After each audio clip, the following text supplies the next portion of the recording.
বিসমিল্লাহির রহমানির রহিম। তাহাজ্জুদ নামাজের ফজিলত সমূহ। হযরত আবু মালিক আশআরী রাদিয়াল্লাহু তাআলা আনহু থেকে বর্ণিত, রাসূল করিম সাল্লাল্লাহু আলাইহি ওয়াসাল্লাম বলেন, জান্নাতে এমন কক্ষ থাকবে যার ভিতরের অংশ বাহিরের অংশ থেকে, বাহিরের অংশ ভিতরের অংশ থেকে দৃষ্টিগোচর হবে। সাহাবায়ে কেরাম রাদিয়াল্লাহু তাআলা আনহু জিজ্ঞাসা করলেন, ইয়া রাসূলুল্লাহ, এইসব কক্ষ কাদের জন্য? উত্তরে রাসূল করিম সাল্লাল্লাহু আলাইহি ওয়াসাল্লাম বললেন, যে ব্যক্তি সালাম করে, ক্ষুধার্তকে আহার করায় এবং রাত্রে সবাই যখন ঘুমিয়ে যায় তখন সে তাহাজ্জুদের নামাজ পড়ে। আরেকটি হাদিস হযরত আসমা বিনতে ইয়াজিদ হইতে বর্ণিত আছে যে, রাসূল করিম সাল্লাল্লাহু আলাইহি ওয়াসাল্লাম ইরশাদ করেছেন, কিয়ামতের দিন যখন আল্লাহ পাক পূর্ববর্তী সকল মানব জাতিকে একত্রিত করবেন, তখন আল্লাহ পাকের পক্ষ থেকে এক আহ্বানকারী ফেরেশতা, যার আওয়াজ সমগ্র সৃষ্টিকুল শুনতে পাবে, সে দাঁড়িয়ে আহ্বান করবে, হে হাসরের মাঠে সমবেত মানব জাতিগণ, আজ তোমরা জানতে পারবে যে আল্লাহ পাকের নিকট সর্বাধিক সম্মান ও মর্যাদার অধিকারী কে। তিনি হলেন তাহাজ্জুদ গুজার ব্যক্তি, যাদের সংখ্যা হবে খুবই নগণ্য। এদের হিসাব গ্রহণ ব্যতীতই বেহেশতে প্রেরণ করা হবে। অতঃপর অন্যান্য সমগ্র লোক দাঁড়াবে এবং তাদের হিসাব গ্রহণ করা হবে। আরেকটি হাদিস হযরত আবু হুরায়রা রাদিয়াল্লাহু তাআলা আনহু হইতে বর্ণিত, রাসূল করিম সাল্লাল্লাহু আলাইহি ওয়াসাল্লাম বলেছেন, আল্লাহ তাআলা প্রতি রাতের শেষাংশে দুনিয়ার প্রথম আসমানে বিরাজমান হন এবং ঘোষণা দেন যে, কোনো প্রার্থনাকারী আছো কি যার প্রার্থনা আমি কবুল করব? প্রয়োজন প্রার্থনার কোনো লোক আছো কি যার প্রয়োজন আমি পূর্ণ করে দিব? এবং কোনো ক্ষমা প্রার্থনাকারী আছো কি যাকে আমি ক্ষমা করে দিব? তিরমিজি শরীফে হযরত আবু উমামা রাদিয়াল্লাহু তাআলা আনহু হইতে বর্ণিত এক হাদিসে রাসূল করিম সাল্লাল্লাহু আলাইহি ওয়াসাল্লাম ইরশাদ করেছেন, নিয়মিত তাহাজ্জুদ পড়ো, কেননা এটি তোমাদের পূর্ববর্তী সকল নেক বান্দাদের অভ্যাস ছিল। এটা তোমাদেরকে আল্লাহ তাআলার নৈকট্য দানকারী, মন্দ কাজের কাফফারা এবং গুনাহ সমূহ থেকে বিরত রাখে। তাহাজ্জুদ নামাজ কত রাকাত পড়ব? তাহাজ্জুদ নামাজ 2 রাকাত থেকে 12 রাকাত পর্যন্ত পড়ার প্রচলন রয়েছে। হযরত আয়েশা রাদিয়াল্লাহু তাআলা আনহা বলেন, হযরত নবী করিম সাল্লাল্লাহু আলাইহি ওয়াসাল্লাম রমাদান এবং রমাদানের বাইরে 8 রাকাতের বেশি কিয়ামুল লাইল করতেন না। হাদিসের ব্যাখ্যাকাররা এই বর্ণনার ব্যাখ্যায় কিয়ামুল লাইল বলতে তাহাজ্জুদের নামাজকেই বুঝিয়েছেন। নবী করিম সাল্লাল্লাহু আলাইহি সাল্লাম এই 8 রাকাত সব সময় শেষ রাতে আদায় করতেন।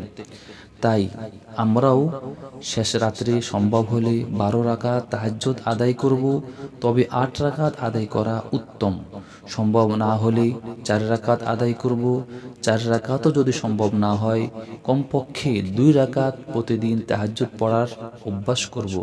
তবে তাহাজ্জুদ নামাজের কোনো কাজা নেই। তাহাজ্জুদ নামাজের সময় ইশার নামাজ আদায়ের পর থেকে সুবহে সাদেকের আগ পর্যন্ত সলাতুল লাইল বা তাহাজ্জুদ নামাজ পড়া যায়। তবে অর্ধরাতের পর থেকে তাহাজ্জুদ নামাজ পড়া ভালো। শেষ রাত্রে তাহাজ্জুদ নামাজ পড়া সর্বোত্তম।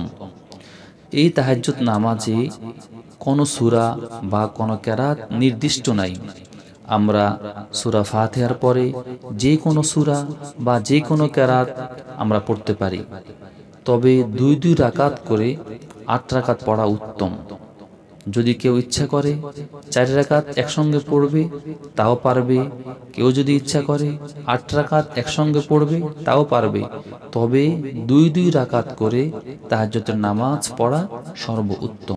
বিসমিল্লাহির রহমানির রহিম। তাহাজ্জুদ নামাজের ফজিলত সমূহ।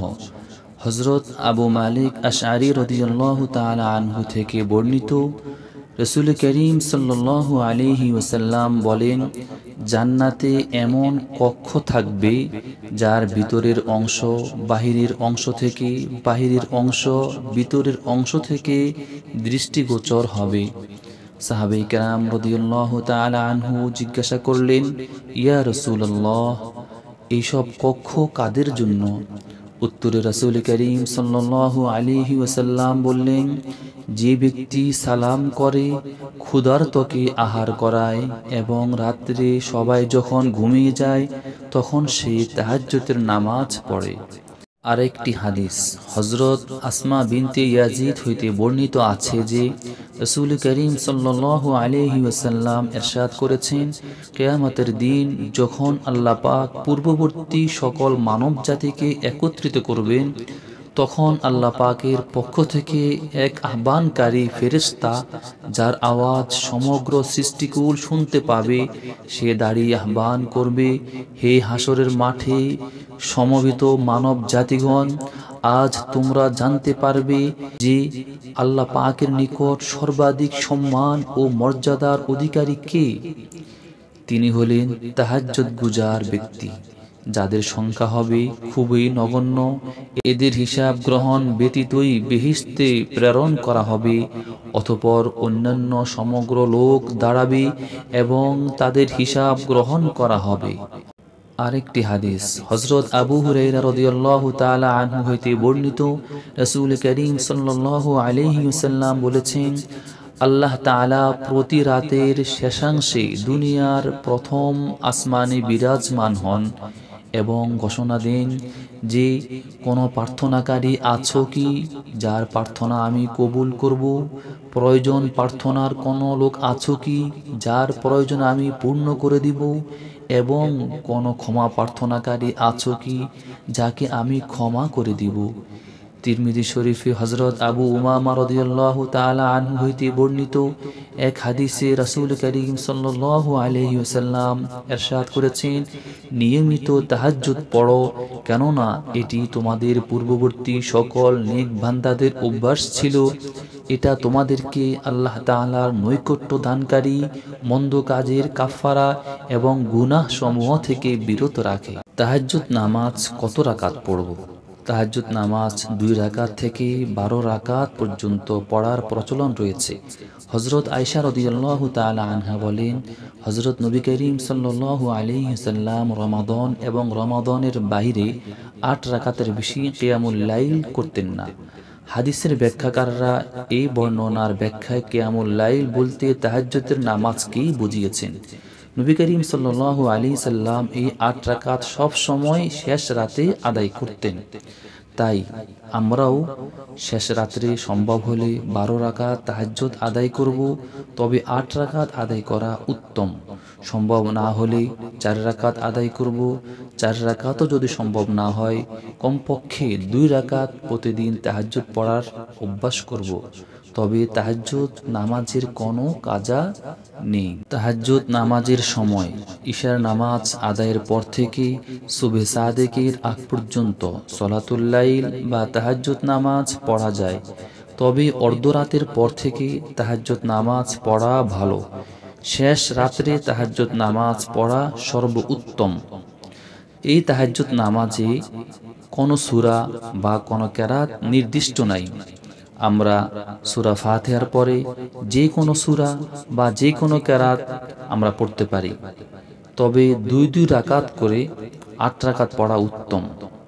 যদি কেউ ইচ্ছা করে 4 রাকাত একসঙ্গে পড়বে তাও পারবে, কেউ যদি ইচ্ছা করে 8 রাকাত একসঙ্গে পড়বে তাও পারবে। তবে 2 রাকাত করে তাহাজ্জুদের নামাজ পড়া সর্বোত্তম।